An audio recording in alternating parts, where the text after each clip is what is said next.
사도행전 26장 19절로 32절, 지난주에 이어서 오늘 하나님의 말씀 사도행전 26장 19절부터 32절입니다.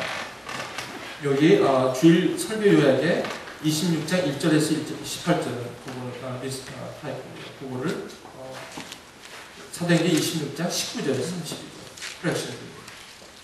자, 오늘 여러분 성경 말씀을 보시고 오늘 말씀 가운데 여러분들과 은혜 받는 시간이 됐으면 되길 소망합니다. 사도행전 26장 19절, 32절 전하고 교독하기를 원합니다. 아그리빠 왕이여, 그러므로 하늘에서 보이신 것을 내가 거스리지 아니하고 하나님께로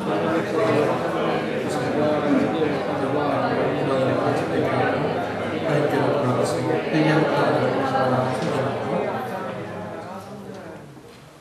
유대인들이 성전에서 나를 잡아 죽이고자 하였으나 높고 낮은 사람 앞에서 증거하는 것은 선지자들과 모세가 반드시 되리라고 말한 것밖에 없어요. 곧 그리스도가 고난을 받으실 것과 죽은 자 가운데서 먼저 다시 살아나사 이스라엘과 이방인들에게 빛을 선전하시리라 함이니라 하니라.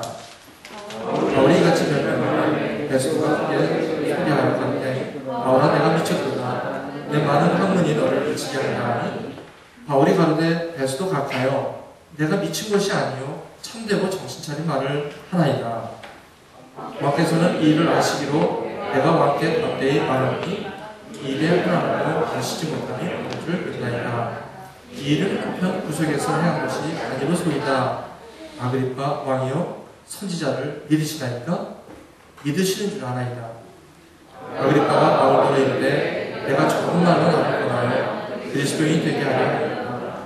바울이 가로되 말이 적으나 많으나 당신뿐 아니라 오늘 내 말을 듣는 모든 사람도 다 이렇게 결박한 것 외에는 나와 같이 되기를 하나님께 원하노라 하니라. 왕과 총독과 번이게와 그 함께 앉은 사람들이 다 일어나서 물러가 서로 말하되 이 사람은 사형이나 결박을 당할 만한 행사가 없다 하더이다. 32절 함께 읽겠습니다. 시작. 이에 아그리빠가 베스도로 이르렀는데 이 사람이 만일 가이사에게 호소하지 아니하였다면 놓을 수 있을 뻔하였다 하니라. 살아계신 하나님의 말씀입니다. 저는 오늘 깨달아야 할 행복의 조건, 깨달아야 할 행복의 조건이라는 말씀으로 하나님의 말씀을 전가할 때 요한이 박모습에서 주의 날, 바로 오늘이죠.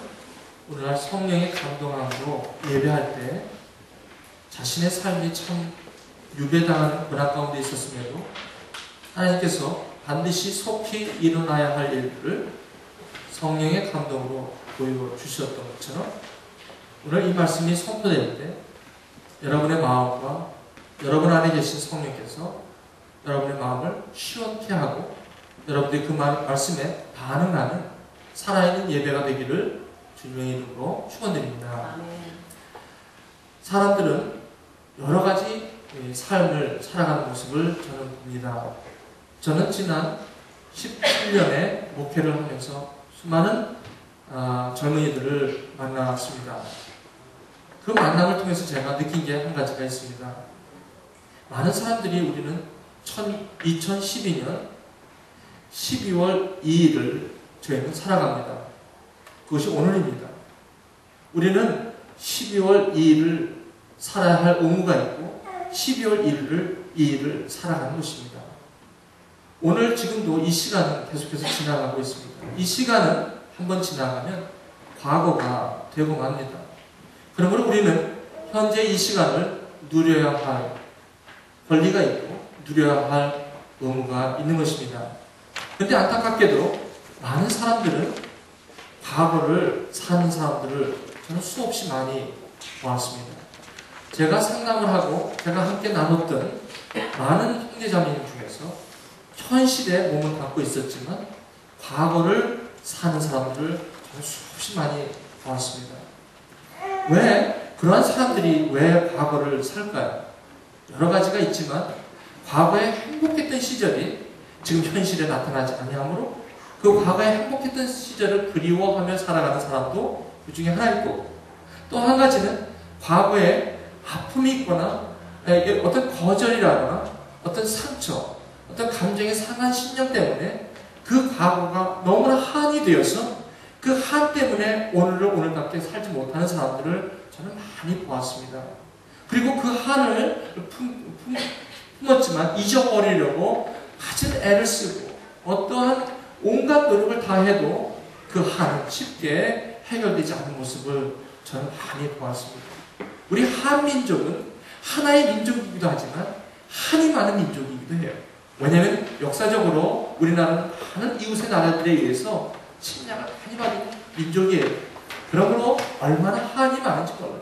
특히나 남북한이 갈려서 이 이산 가족이 되어야 하는 한, 이 한은요 우리 민족의 문화 가운데 많이 여기저기 서려 있는 것을 우리는 볼 수 있어요. 여러분도 아시지만 여러분 우리 민족이 여러분 보면 그 노래에서도 나오지만 얼마나 한이 많은지 몰라요. 그렇다면 과연 우리는 그러한 아픈 상한 감정과 여러 가지 어려운 그러한 과거의 그런 한과 같은 그런 우리를 묶고 있는 그러한 것에서부터 과연 우리는 해결할 수 없을까? 우리는 거기서 자유로울 수는 과연 없을까? 과연 그것 때문에 오늘 하루를, 오늘 이 시간을 또 과거로 묻혀버리는 그런 삶을 살 수밖에 없을까 하는 거예요. 오늘 이 본문의 말씀은요, 본문의 말씀은 사도 바울이 이 아그리빠 왕 앞에 이제 변명을 한 거예요. 자기가 여기 이렇게 구류되고 죄수의 몸으로 잡혀진 것이 어떠한 이유 때문에 자기가 여기 왔는가를 설명하고 있어요. 사도 바울처럼 과거에 많은 상처가 있는 사람도 없을 거예요. 사도 바울이 자기를 죽이기 전에는 마시지도 않고 먹지도 않겠다고 한 40명의 사람들이 있었어요.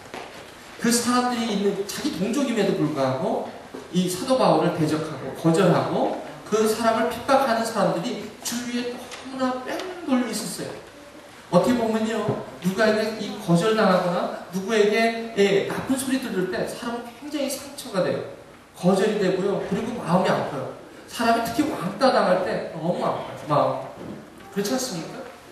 그러한 상황에서도 이 사도 바울을 오늘 여기 보니까 사도 바울이 이 말씀을 어디를 쳐다봐도 사도 바울이 지금 그러한 고난 가운데 있으면서도 절대 사도 바울이 그 과거의 상한 상처와 어떤 한 같은 것 때문에 그것 때문에 이런 상황을 갖다가 힘들어하는 모습이 아무데도 나타나지 않아요. 저는 이 말씀을 묵상하고 또 묵상할 때마다 한 가지 느끼는 게 있어요. 사도 바울은 도대체 어떤 체질이길래 이런 어려운 상황 가운데서도 그 상황을, 자기 상황을 절대 포기하지 않고 절대 그 감정 때문에 그 감정이 노예가 되지 않고 그 현재 상황을 주어진 삶 속에서 얼마나 분명하고도 또렷하게 자기의 삶을 누리고 살아가는지를 오늘 본문을 통해서 우리가 볼 수가 있었어요. 과연 무엇일까? 첫 번째, 보니까 바울이 한 가지가 있었어요. 바울은요, 자신의 처한 상황을 정확하게 알았다는 거예요. 여러분요, 우리가 많이 과거 때문에 힘들고 또 어려워하고 어떤 그런 과거의 어떤 그런 기억되어지는 안 좋은 거절과 그리고 또 상한 심령, 상한 그런 감정 때문에 우리 자신이 굉장히 힘들어요. 그것 때문에. 그런데 알고 보면 우리가 사도 바울처럼 자기가 왜 여기까지 와서 이렇게 아무 이유 없이 이렇게 고난을 받는가 라는 것을 여기 본문을 통해서 사도 바울이 얘기하고 있어요. 내릴게요. 여기 보십시오. 이 사도 바울이 왜 자기가 지금 이런 어려움을 당하는지를 사도 바울 자신이 정확하게 알고 있었다는 거예요. 굉장히 중요한 교훈이에요. 여기 보시면 아시겠지만 먼저 다메섹과 예루살렘에 있는 사람과 유대 온 땅과 이방인에까지 회개하고 하나님께로 돌아가서 회개에 합당한 일을 행하라 내가 선전했기에 유대인들이 저를 잡아 죽이려고 했었고 그것 때문에 내가 여기에 이런 모습으로 왔다는 것입니다. 여러분요, 우리가요 두 가지 삶을 살 수 있는데 한 가지는요, 내가 하나님께서 나에게 다메섹에서 만나주시고 내가 만난 예수가 나에게 이러한 일 가운데 부르셨다는 확신 가운데 그 확신 가운데 자기가 살았기 때문에 지금 이런 고난을 받는 것에 대해서 자부심을 갖고 있었던 모습이 사도 바울의 모습이라는 것이에요.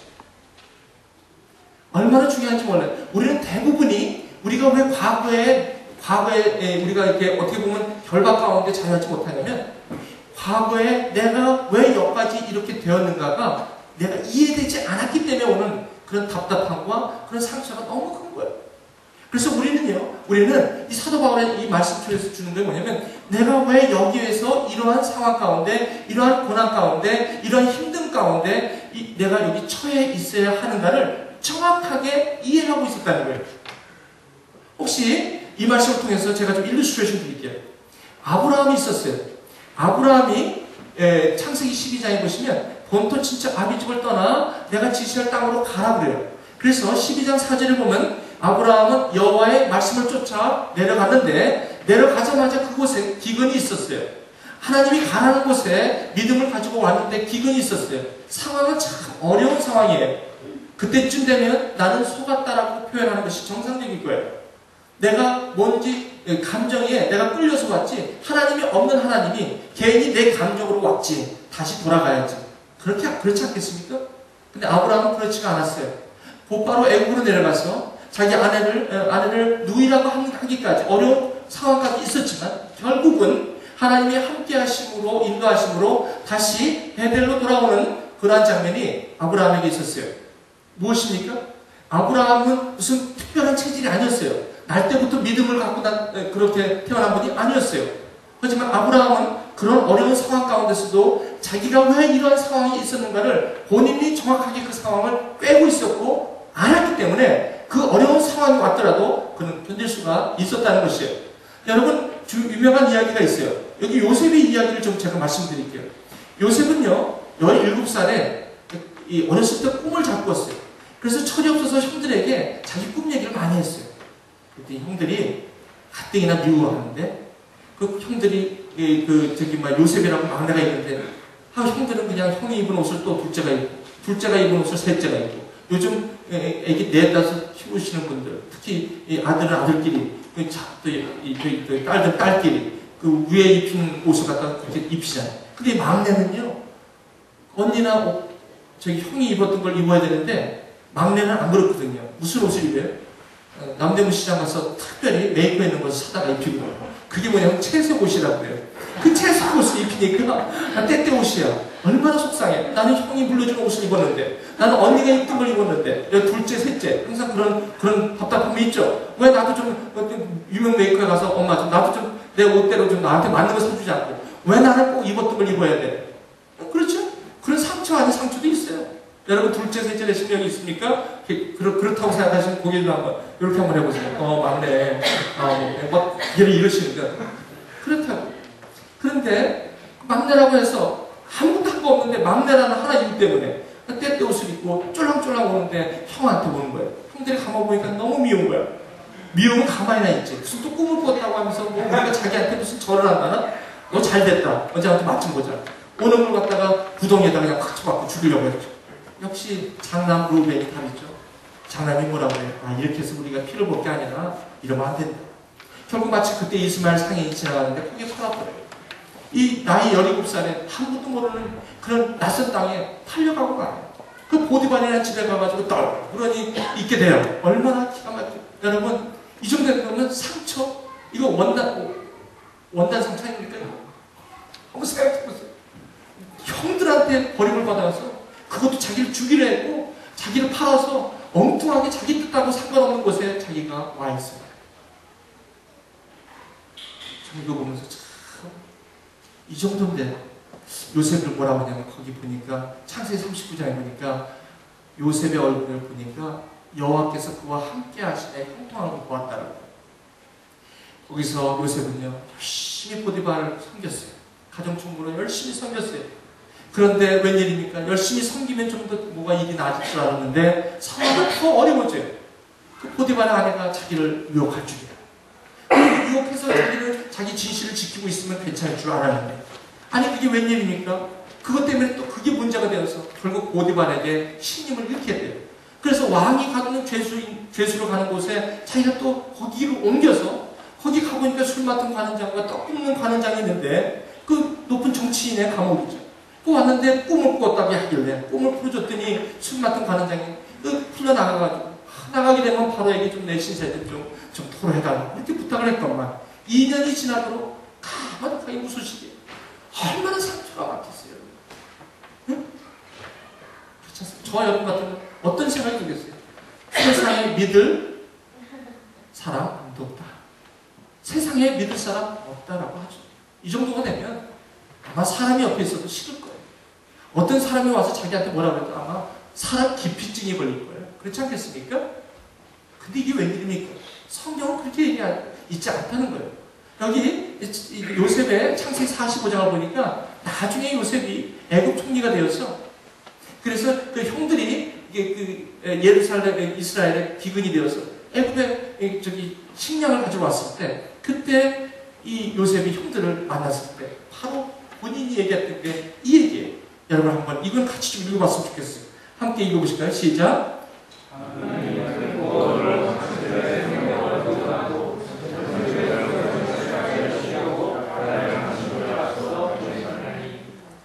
어떻게 이렇게 얘기할 수 있어요?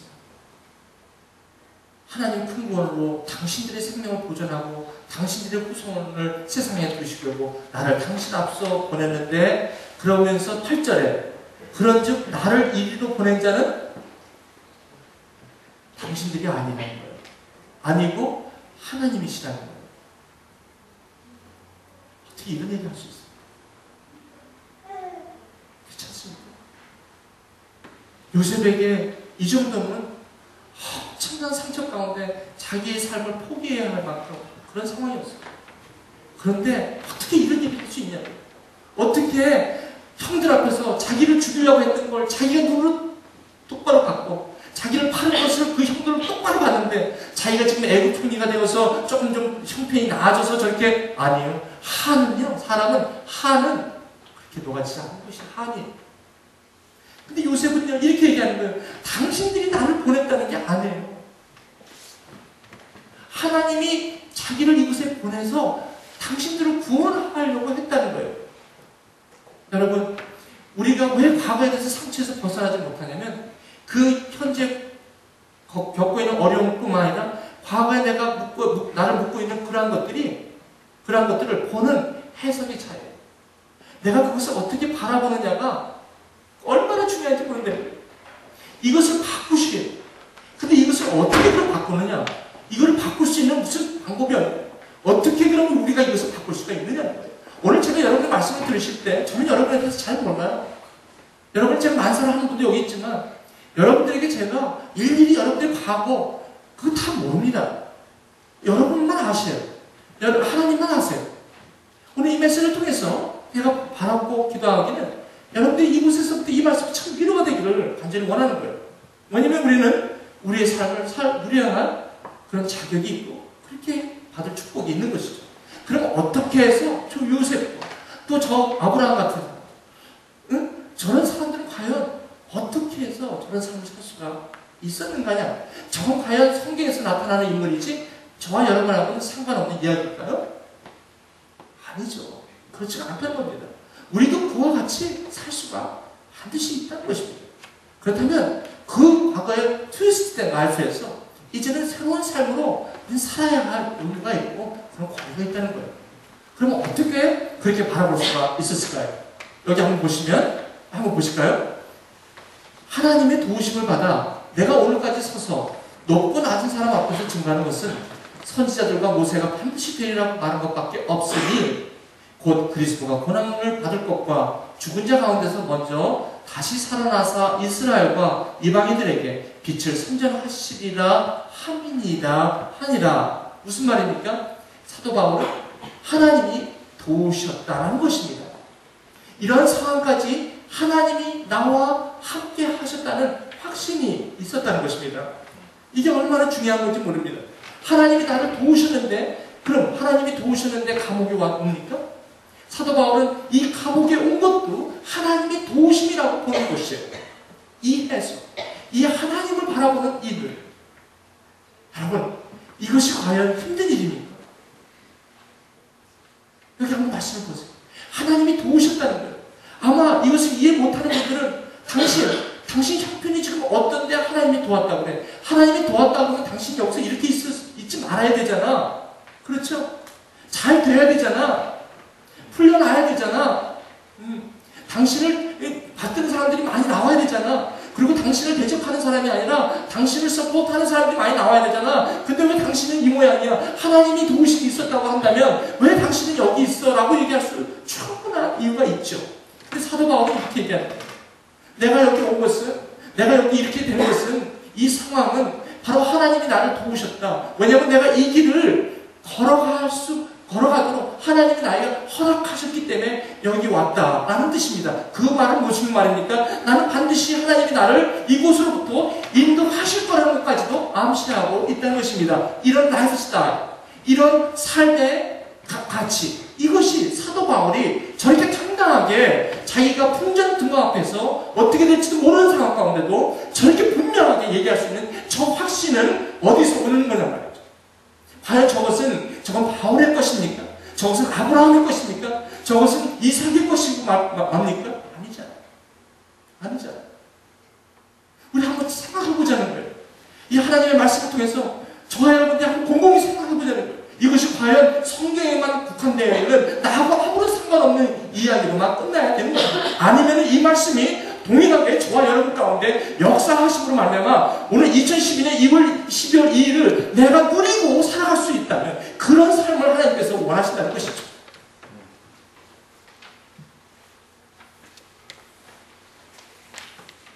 아브라함의 아들 이삭이 있었어요. 아시잖아요. 100세 난 아들인데 그 아들을 잡으라고 해요. 번제로 드리라고 해요. 아브라함이 모리아산에 일찌감치 일어나서 번제 드릴 사환과 함께 그 땔감을 준비하고 올라가요. 그 당시에 이삭이 아마 티네이저였을 거예요. 딱 올라가는데 생각이 있잖아요. 아버지, 땔감 있고 다 있는데 번제 드릴 어린 양은 어디 있어요? 그랬더니 아버지가 하나님께서 준비할 거야. 올라갔습니다. 단을 쌓고 이삭아 누워라. 그래서 아버지, 이게 웬일이십니까? 하나님이 너를 잡으라고. 아까 올라올 때는 하나님이 친히 준비하신다고 했는데 그게 접니까? 이건 성경에 안 나오는 얘기인데 제가 그럴 것 같았어요. 왜 이러십니까, 아버지? 하나님, 아무리 아버님이 믿는 하나님이 그렇게 믿음이 좋다 하더라도 나는 아버지의 아들이잖아요. 그럼 나를 어떻게 하겠다는 겁니까? 글쎄, 하나님께서 너를 잡으라고 한다. 아무리 믿음이 좋아도 얼마나 상처가 될까? 현대 감각으로 보자고요. 그런 성경이니까 무조건 다 오케이 그냥 넘어가지 말자고. 얼마나 힘들었을까, 이 사람. 그렇죠? 그리고 죽이려고 할 때 아브라함아 내 아들에게 손을 대지 말라는 소리도 들었을 거예요. 그렇지 않습니까? 그렇게 해서 이해는 됐을 거예요, 이삭이. 이해된 것과 하는 달라요. 그렇지 않습니까? 이해는 됐어도 힘들었을 거예요, 이삭이. 아무리 생각해도 끔찍하고, 아무리 생각해도 아버지가 나한테 이럴 수는 없어. 아무리 믿음이 좋다고 그래요. 그죠? 어떻게 돼서 이렇게 됐을까요? 왜 이렇게 됐을까요? 바로 하나님께서 아브라함의 이삭을 가르쳤던 거예요. 계속해서 말씀을 가르쳤던 거예요. 그것을 설명을 한 거예요. 그 이삭은요, 그것이 그렇게 상처로 남지 않았던 거예요, 이게. 여러분 보세요. 여러분 누가복음 24장 아세요? 엠마로 가는 제자. 엠마로 가는 제자가 이제 주님께서 사흘 전에 십자가에 고통 가운데 장사돼서 돌아가셨어요.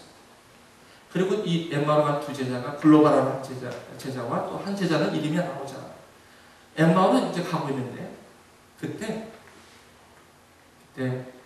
주님께서 부활하신 몸으로 나타났어요.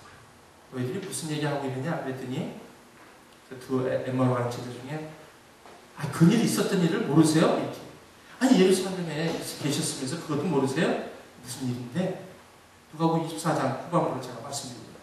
무슨 일인데? 아니 우리가 따르던 예수님이 그 선지자였는데, 능하신 선지자였는데, 그 대제사장과 그 선지자들에 의해서, 서기관들에 의해서 죽임을 당했단 말이지. 그래서 그 어떤 여인들이 그 무덤에 갔더니 시신은 간대었고 천사들이 나타나서 살아나셨다고 합니다. 그랬더니 예수님께서 뭐라고 했어요? 금방 뭐라고? 선지자와 모세가 한 말을 더디 믿는 자. 그러면서 그때부터 성경을 자세히 설명하였다고 나와요. 그리고 때가 처음으로 유학이 될 때 집에 같이 들어가서 같이 유학이 됩니다. 같이 유학 떡을 떼시고, 그리고 눈이 밝아졌어요. 그때 눈이 밝아졌다고 그래서 이분이 혹시라고 돌이킬 때 예수님은 그곳에 안 계셨어요. 그때 자기네 둘이 얘기하는 게 있었어요. 그분이 우리에게 길 갈 때 성경을 풀어줄 때 우리의 마음이 뜨겁지 아니하다. 뜨겁지만 아니하다. 눈이 띄었다는 거죠. 눈이 띄었다는 거예요. 그래서 곧바로 예루살렘으로 돌아가요. 즉시. 그리고 그 당시에 같이 했던 12 제자와 함께 그들의 삶을 같이 해요. 무슨 말입니까? 눈이 뜨였다는 거예요. 하나님의 말씀, 요한계시록을 봅니다만 두루마리를 떼는 유다의 사자 다윗의 자손이 이 하나님의 계시를 띠죠. 하나님의 말씀을 우리에게 깨닫게 하시죠. 그렇죠? 그럼 바로 이겁니다. 엠마오 간 주제자들은 예수님을 따라다녔어요. 근데 그 말씀과 그 가르침은 로고스였어요. 여러분, 이 말씀은 로고스예요. 로고스는 이성을 얘기하는 거예요. 로고스는 하나님의 말씀을 얘기해요. 여러분, 이 말씀이 이제는 우리 가운데 나의 말씀으로 돌아올 때 그 말씀이 뭐냐면 계시예요. 그 말씀이 레마예요. 우리가 말씀을 볼 때 이 말씀이 계시에서 레마로 와요. 이 말씀이 저에게 나의 말씀으로 와요. 그 렘마로 가는 제자에게 그 말씀은 자기 말씀으로 들려요. 눈이 뜨어진 거예요. 거기서부터 이 엠마로 가는 제자들은 마음이 뜨거워졌던 거예요. 그 전에 보지 못했던 것을 보게 된 거예요. 무슨 말씀입니까? 과거의 모든 우리의 상처와 아픔들, 그러한 상처들은 가릴래야 가릴 수가 없는 것이에요. 어쩔 수 없이 내 안에 나를 괴롭히고 오늘도 내가 나답게 살지 못하게 하는 그 원인이 그 안에 있음을 우리 스스로가 깨달을 수가 없어요. 그것을 해결하고 그것에서부터 자유할 수 있는 것은 오늘 성경에서 말씀하시는 바로 이 말씀이라는 것입니다. 하나님의 말씀이 우리 가운데 레마로 띄어질 때, 깨달음이 올 때 우리는 하나님을 만날 수 있었던 거예요. 예수 그리스도를 사도 바울이 만날 수 있었던 것은 바로 그 말씀이 레마로 들렸던 거예요. 그냥 평소에 들리는 그런 말씀이 아니라 나의 말씀으로 느껴졌던 거예요. 이 말씀에 부딪히는 사람이 거기서도 온전한 자유를 얻게 되는 것이죠. 이것이 바로 요셉과 이 사도 바울이 갖고 있었던 확신이었어요. 정말 여러분, 이 크리스찬으로서의 믿음을 가지고 우리가 삶을 살아가는 것은 다른 것이 아니라 오늘도 살아계신 그분의 말씀 가운데, 그분과 함께 하시는 그분의 확신 가운데 내 삶을 정확하게 깨닫고 누리며 살아가기를 오늘 하나님은 원하세요. 이것이 바로 오늘 교회에게 하나님께서 맡기신 사명이요. 이 교회가 감당해야 하는 일인 것입니다. 많은 경우에 이 교회가 많은 경우에 이 부분은 타치하기 어려워요. 왜? 이 부분은 각자 갖고 있는 상처이기 때문에 이 말씀으로 건드리면 튀어나가게 되어 있어요. 그래서 그래요. 근데 치유는 여기 있어요. 상한 감정의 치유는 여기 있다는 것입니다. 세 번째, 사도 바울이 이같이 변명하며 그 말씀을 잘 변명하니 베드로가 크게 소리지며 가로되 바울아 내가 미쳤다. 여기 보세요. 지금 베드로가 그 얘기를 다 들었어요. 변명을 들었어요. 듣자마자 베드로가 뭐라고 하냐면 바울아 내가 미쳤도다라고 얘기해요. 여기 보시면 진실 앞에 제가 오늘 이 말씀을 준비하면서 엄청나게 기도했어요. 공격도 많았어요. 제가 미리 말씀드릴게요. 여기까지 쓰기까지 엄청난 공격이 있었어요. 영적인 전쟁이 있었어요. 전 알아요. 싫어해요. 선포해요. 굉장히 주스트릭트 다 알아요. 이게 영적 전쟁이라는 거예요. 굉장히 기뻐요. 진실 앞에 반드시 사도 바울은 진실을 얘기해요. 베스도는 그 얘기를 듣고 바울아 내가 미쳤다고 해요. 여러분 이 말씀 보세요.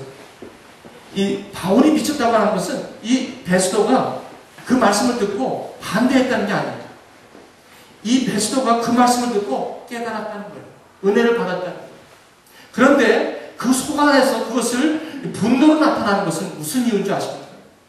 바로 이 베스도가 갖고 있는 총독의 사건이었어요. 이 자기가 갖고 있는 현재의 삶을 예수 그리스도의 복음 앞에 바꿀 수 있는 정도의 용기가 없었기 때문에 이런 반응이 나옵니다. 내가 미쳤다는. 이 얘기는 무슨 말이냐면 사도 바울의 변명이 이에게 베스도에게 은혜가 되었다는 것입니다. 여러분 아시겠어요? 아그리파 왕한테 물어보니까 이렇게 얘기하죠. 내가 적은 말로 나를 권하여 그리스도인이 되게 하는 무슨 말입니까? 아그리파 왕도 사도 바울이 자기가 설명한 장면을 듣고 아그리파 왕이 뭐라고 그래요? 네 말이 맞아. 맞아. 네 말이 맞아. 나도 알아. 사도 바울. 당신이 말한 거 맞아. 근데 아그리파 왕이 뭐라고 얘기합니까? 이렇게 얘기해요. 내가 적은 말로 나를 권하여 그리스도인이 되게 하였다. 나 거의 그리스도인 됐어. 이렇게 얘기해요. almost 크리스천이 됐어. 보세요. 두 가지가 있어요. 하나님 말씀이 터지잖아요. 어떤 한 사람은 그 말씀이 자기한테 오면 은혜로 화답하고 회개하고 영접하고 치유받는 그런 부류가 있고 또 한 부류는 분노를 하는 그런 것이 생겨요. 그거는 무슨 말이냐면 똑같이 말씀의 은혜가 있었다는 거예요. 근데 하나는 그것을 분노로 나타내는 거예요. 두 가지 다 하나님의 말씀이 들어갔다는 거예요. 여러분 오늘 이 시간에 여러분 이 말씀을 들을 때 각자 반응이 다 다를 거예요. 어떤 사람은 분노로 나타날 수 있고 어떤 사람은 은혜로 회개로 나타날 수 있어요. 이것이 바로 우리의 상한 신념과 상한 상처들 복음 앞에 복음이 치유하는 것입니다. 여기 이 아그리파 왕은 자기가 그것을 받아들일 수 없어요. 왜? 사도 바울 당신이 얘기하는 거 맞아. 나도 알아. 그런데 내가 그 말을 들을 수 없는 이유 알지? 왜냐면 나는 아그리파 왕이야. 내가 지금 현재 누리고 있는 권세를 누려야 되잖아. 그러므로 내가 나사렛 예수 그 복음을 맞지만 내가 지금은 받아들이지 않을 거야 라는 모습이죠.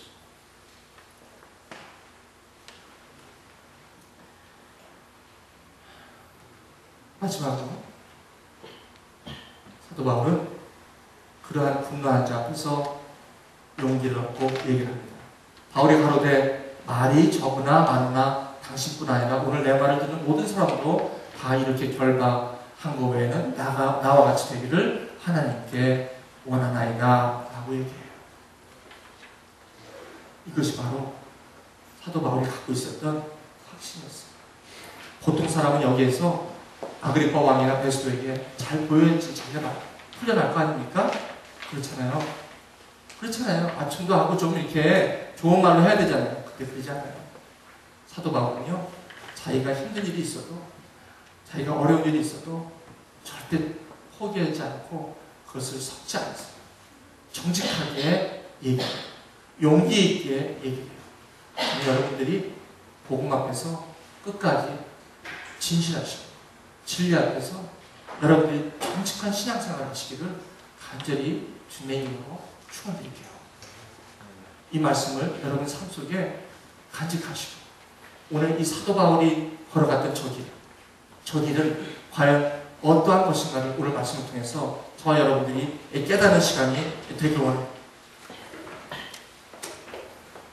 저는 오늘 이렇게 말씀을 마칠까 합니다. 예수님께서 십자가에 돌아가실 때 많은 사람들이 희롱하고 조롱하고 침을 뱉고 그랬죠? 왜 그랬을까요? 예수님이 뭐 그들에게 그렇게 뭐 못할 짓을 해서 그렇게 십자가에 그렇게 그런 고통을 받았을까요?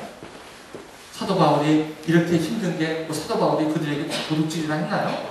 무슨 진짜 뭐 못할 짓을 했나요? 그래서 이렇게 지금 고난을 받을까요? 아니에요. 예수님 따라가는 길이 그래요. 예수님이 하나님의 아들이라고 했기 때문에 그렇게 조롱을 받는 거예요. 여러분 아세요? 근데 그 예수님을 못 박아 죽인 사람들이 반응을 여러분 아시나요? 뭐라고 하는지 아세요? 이렇게 얘기해요. 그는 과연 하나님의 아들이었다. 알았다네. 그들이 몰라서 그런가? 다 알아. 근데 왜 복음 앞에 사람들이 저렇게 분노할까? 내 삶이 주님의 것이라고 얘기하는 것에서 힘들어요. 여기도 보실래요? 알아요? 아그리빠 왕이 뭐라고 했는지 한번 보실까요? 물러가 서로 말하되 이 사람은 사형이나 결박을 당할 만한 행사가 없다 하더라. 이에 아그리빠가 베스도더로 일러가는데 이 사람이 만일 가이사에게 호소하지 아니하였다면 놓을 수 있을 뻔하였다 하니라. 아그리빠 왕도 알았어요. 당신은 잘못한 게 없어. 베스도도 알았어요. 사도 바울, 당신은 잘못한 게 없어. 당신이 가이사에게 호소하지 않았다면 여기서 아마 풀어줬을 거야. 알죠. 근데 하나님께서는 하나님의 도우심을 받아 이것을 통해서 로마까지 가게 하시는 것이 하나님이 도우심이라고 사도 바울은 알고 있었다는 것이죠. 자, 이것이 저의 설교의 끝입니다. 여러분, 혹시 여러분 이 천지의 삶이 괴롭고 힘들고 나만 왜 이러한 고난을 받냐고 상한 감정과 어려운 상황 때문에 힘들어하시고 혹시 있다면 오늘 이 말씀을 들으시고 오늘 이 말씀을 들으시고 성경에서 말씀하시는 것 하나님의 확신 가운데 살아가는 맙시다. 이 삶을 여러분에게 소개합니다. 이 삶으로 여러분 삶을 누리실 때 여러분의 현재의 삶을 여러분의 확신 가운데 살 수 있을 것입니다. 앞으로 살아가는 일에 여러분이 누리며 살아갈 수 있는 그런 꿈을 꾸는 자 여러분이 서실 줄 믿습니다.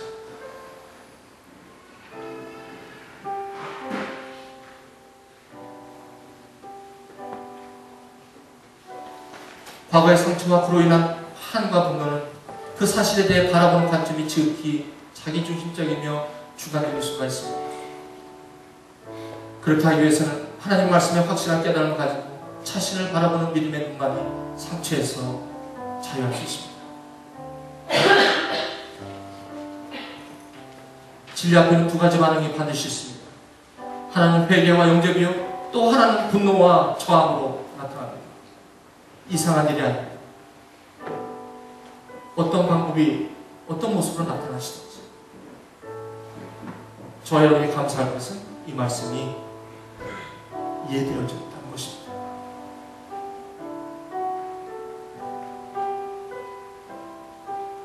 말씀의 확신 가운데 용기가 생기고 마음이 뜨거워지는 진정한 변화가 이제 나타난다는 것입니다.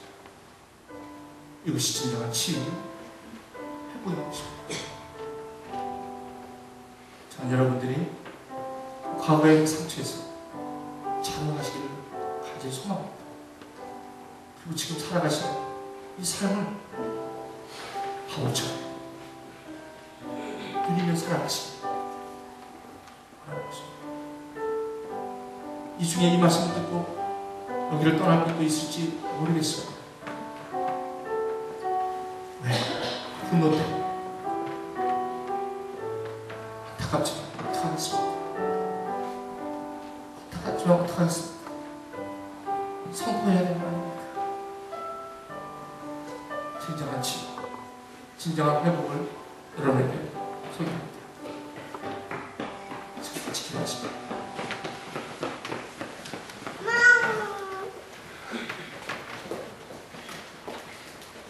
오늘 여러분 조용히 눈을 감으시고 오늘 말씀하십니다. 여러분의 과거의 삶, 여러분들을 오늘도 괴롭히고 여러분답지 못한 삶을 살게 하는 그 무엇이 있다면 그것을 이 시간 리트리브하십시오. 리트리브 다시 꺼내내라는 것입니다. 그리고 정직하게 주님 안에서 왜 여러분들이 이곳에 와 있는지, 왜 이 상황이 왔는지를 하나님의 말씀 가운데 여러분들이 해결하시기를 주님의 이름으로 축원합니다. 그래서 아버지 주님 앞에 이제 사도 바울이 가는 것처럼 확신 가운데 여러분이 걸어가는 그런 삶이 되길 원합니다. 오늘 시간에 조용히 1분간만 기도하시면서 하나님 앞에 여러분이 주님 앞에 여러분의 삶을 드리고 회복과 힘과 능력, 꿈을 꾸며 살아가는 여러분의 삶이 될 수 있다. 그럼 이 시간에 조용히 주님 앞에 묵상하며 기도하시겠습니다. 같이 기도하시고요.